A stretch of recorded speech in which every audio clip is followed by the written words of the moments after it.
Hello and welcome to Just One More Watch. Straight to the hands today. You've seen my smiling face enough. You know what it looks like. I wanted to get straight down to business because there is a lot to discuss today with the review of this Mercure. Now, I like Mercure as a brand. I have reviewed a number of their products on the channel, both from the brand themselves and from their sister brand Pierre Paulin. I think they're one of the most interesting Chinese brands. They always seem to do things slightly differently.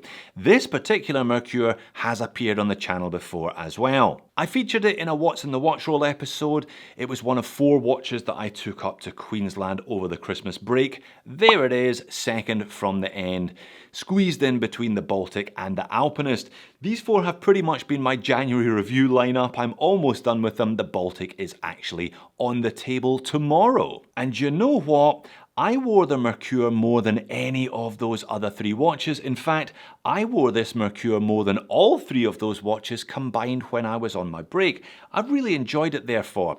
But there is a little bit of a quandary with this one. I thought it was an original watch, and then I discovered it's a 1-for-1 lookalike of a Marathon, and the Marathon isn't all that much more expensive. Hence the quandary. So what I'm going to do today is I'm going to split this review into 2 parts. Part 1, the basics. Price, dimensions, specifications, etc, etc. Followed by Part 2, the quandary. Comparisons with the Marathon.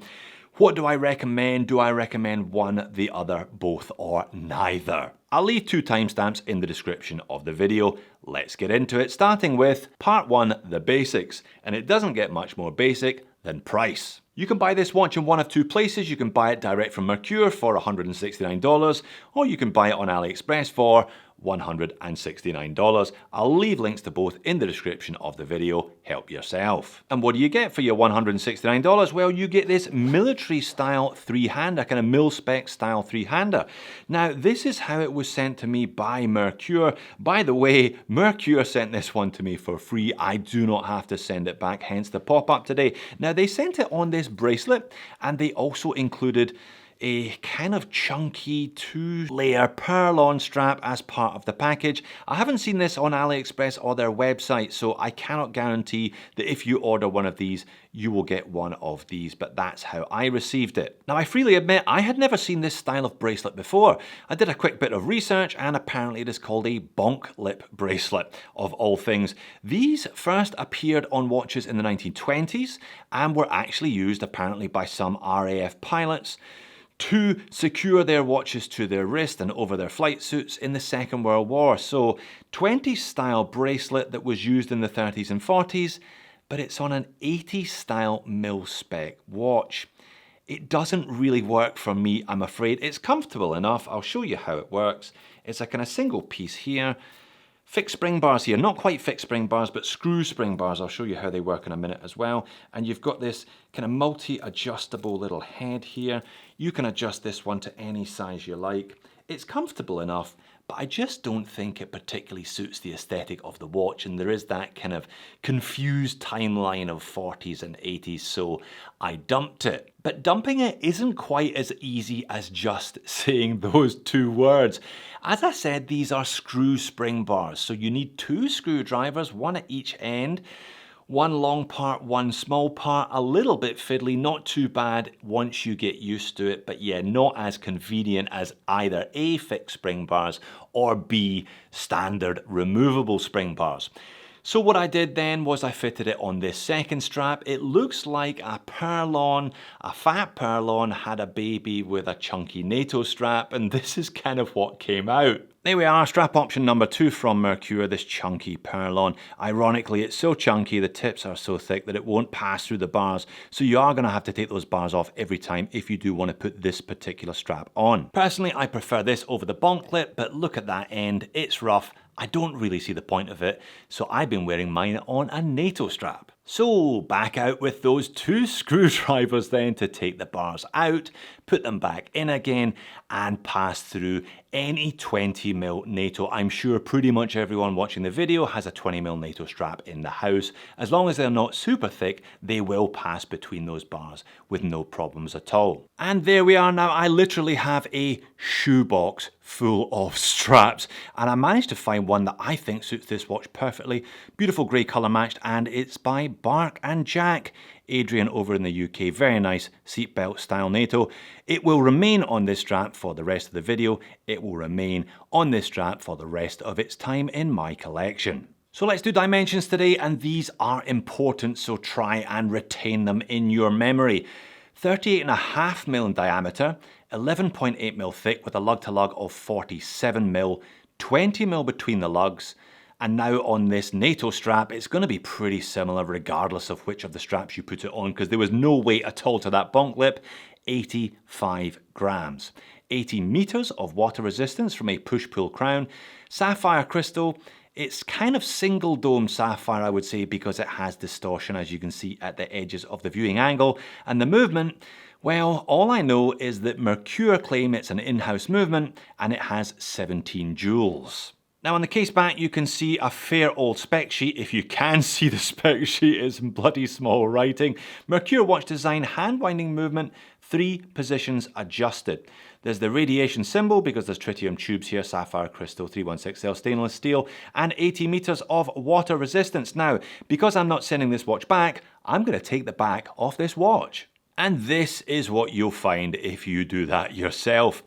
I had a good look at this movement. I had a good look at Google Images to see if I could find something similar. I suspected it was going to be a SEA-GULL, perhaps an ST17 or equivalent, but I can't find anything that looks exactly like this one. Nice to see a gasket seal there for the case back. Blue screws, some rubies on show, but yeah, Chinese finishing. Yeah, pretty rough, pretty basic, but seems to do the job okay in this one. I did wear it a lot over the holidays. I haven't had it on the time grapher yet. I think it's running a little bit slow. Let's check it. And you know what? I was right.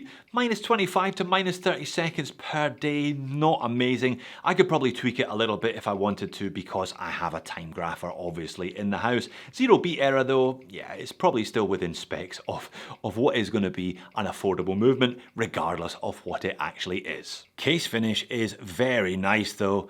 Bead blasted throughout, nicely integrated piece of sapphire. I think I managed to put a chunk in it up there near the 1 o'clock. It's not too bad though. This style of finish is probably gonna take the occasional knock without looking awful. And because it's a military style watch, the occasional scratch and scuff probably will make it look better overall. Mercure branded crown, and it's a good sized chunky crown because the movement, I should have mentioned it, is a manual wind. Now, it winds manually, but it does not hack.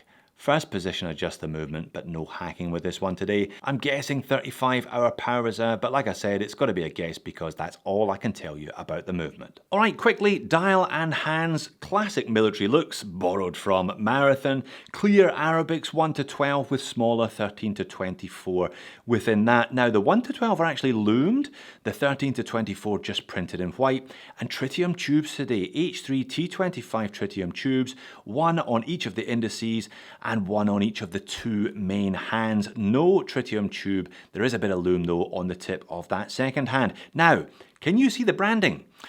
Not really. Mercure have branded it, but they printed the branding in black on a black dial. You can see military underneath it far more clearly. You can also see the old mil-spec arrow and tritium H3 printed in red beneath the pinion. 17 joules and hand wind printed either side of the index at 6 o'clock. There's a minute track with 1/5 of a minute markers also printed in white around the outer edge, in between those tritium tubes, nicely nestled into that chapter ring. The hands are grey, white on black with syringe tips very precisely pointing to the relevant hour or the relevant minute. Overall, it's really legible, it's exactly what you would hope from a mil-spec watch, and it's pretty much 100% borrowed from a different mil-spec watch. Now, I've talked about tritium and lume so far, and you can see here, when I turn the lights off on this one, all of those Arabics glow brightly, as does the tip of the second hand.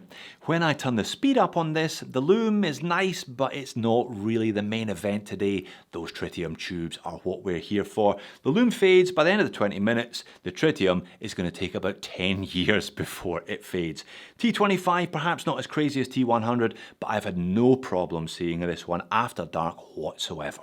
Let's finish this basic section then with a couple of wrist shots. You've seen this one on my average size 7-inch wrist a couple of times already on a couple of different strap options, but this NATO strap, definitely my preferred option. And like I said, who doesn't have a 20mm NATO in the house somewhere? Fits well. I like this slightly sub 40 size, but it's a good size for me, and 20mm lug width means no problem swapping straps around whatsoever. And the colour tones keep everything nice and legible today. White printing, white hands against a black background. Single dome sapphire, not my favourite. I always prefer double dome. I'm not really a massive fan of the distortion, but hey, it's a period piece, so I guess they get away with it. Many moans and niggles, well, the unknown movement is an unknown quantity, and the branding is so covert, it's almost like they were ashamed to put their name on the tile. But apart from that, I've really enjoyed it. $170 for a decent watch with tritium. I've enjoyed the manual wind experience. It's a good size, nice and versatile, sapphire crystal, enough water resistance that you can get it wet if you want to. And like I said, 20mm lugs mean you can put this on any strap from your collection. As long as you can get those big bars through it, no problem at all. What then is my quandary today? Look, as you know, I have no problem with look-alike watches as long as they're saving you a fortune, as long as the watches that they copy the look of are unattainable, are ridiculously overpriced, and we're talking about a look-alike that comes in at 1, 2, 3, maybe up to 5% of the cost of the original. That's where I see them as having validity. That's where I see people having a reason to purchase them. That's where I generally recommend them. But the Marathon upon which the Mercure is based doesn't cost tens of thousands of dollars. It costs $565. Now I appreciate that is $400 more than the Mercure, but the save up and buy the original argument more than applies today. So $169 for the copy or $565 for the original watch. It's a bit of a no-brainer, right? Save up, buy the original watch. Except these two are not the same size. The Marathon is considerably smaller than the Mercure. Alright, perhaps not that much smaller, but noticeably smaller. The Mercure, as discussed, is 38.5mm with 20mm lug width. The Marathon is 36mm with 16mm lug width. In fact, how many watches do you own with 16mm lugs? I own none, and I only own 2 with 18mm lugs. That Marathon is just too small for me, I'm afraid. I wouldn't wear it, so I wouldn't buy it. I haven't looked at this particular Marathon before on the channel, but I did have a look at one of their more economical versions. It was even smaller. It was 34mm with 16mm lug width. My argument in that video was you'd probably get used to it, but yeah, it was still a little bit too small, and I don't think this Officer's Mechanical is going to be any different. Now, the ideal solution here is for Marathon to make a bigger version of that Officer's Mechanical, perhaps one at 38.5mm with 20mm lug width. In that case, if they were the same size, it would be no contest. I would be recommending the Marathon. But as it is, I think this one still makes a fairly strong case for itself based on the size differences alone. So there you have it. What do you think? Is the Marathon too small, or would you buy it anyway? Leave me a comment, let me know. While you're here, why not check out my original review of that Marathon or one of my favourite Mercures, their Big Eye chronograph. Thanks for making it all the way to the end. I'll see you all again in the next one.